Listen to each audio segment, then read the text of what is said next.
Dude, that's enormous. Can you believe that that was a flower when we started this video not long ago? What's up, everybody? It's the IB Dad. Good job Googling when you don't know what to do. In this case, grow zucchini. And we're gonna show you today how to pollinate them so that you get the most zucchini that you can. It's actually really fun, and it even comes with a little treat. I think you're gonna enjoy this a lot.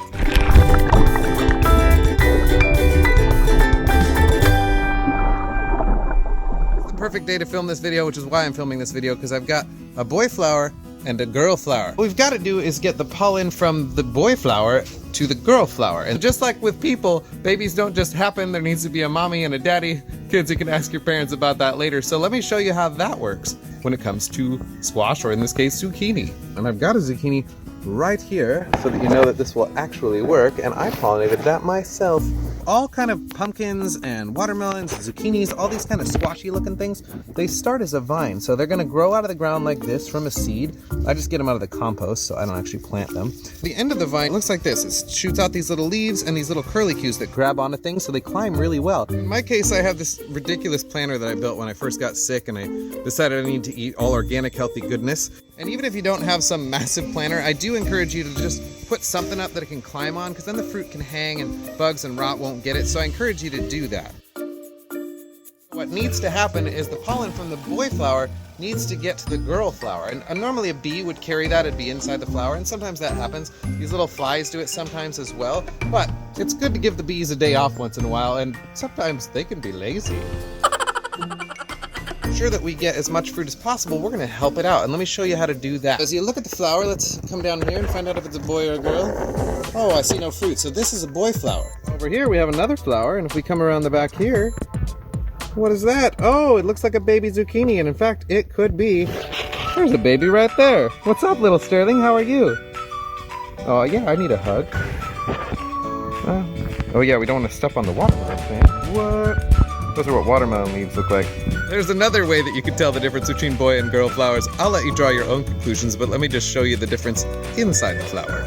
So this is our girl flower, and if you take a look right there in the center, you'll see a whole bunch of, I don't know, weirdness.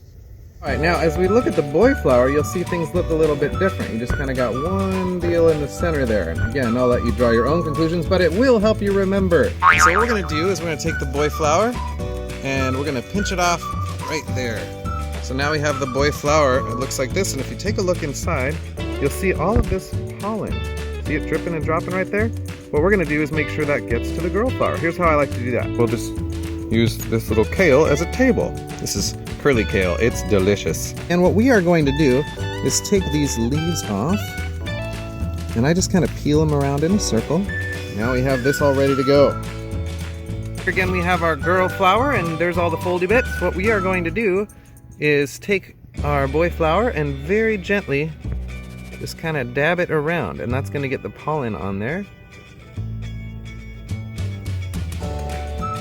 You'll see these little bugs. If they were doing their job, they'd have been in the boy flower. They got distracted with the pretty lady. And that should be good. If you or your bees don't do your job, here's what's going to happen. The flower is going to die, and the fruit isn't going to start. It's just going to die off, and that is a waste of good food. All right, flash forward like, I don't know, 10 days or 2 weeks or something, however long it takes to thicken my beard. I've been letting this zucchini grow for a little bit, and I just wanted to show you that it worked.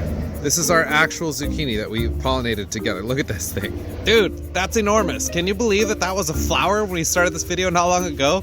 And again, just as evidence that this is in fact a little bit later, see how much it's grown, the vine?